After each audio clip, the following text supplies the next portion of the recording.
আর বাকি কি আমাদের? আমি করবো না। হ্যাঁ আমি ব্যাটিং করবো না। একজন দুজন তিনজন আমি ব্যাটিং করবো না। ব্যাটিং করবেন না? না আমি ব্যাটিং করবো না। শুধু বোলিং? আমি না সমস্যা নেই করবো। চলো ওখানে দুজন আছে আমাদের।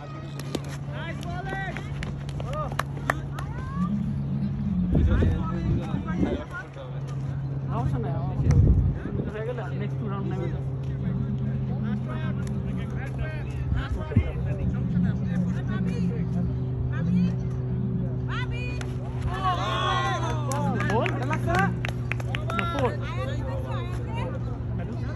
না 45 না 46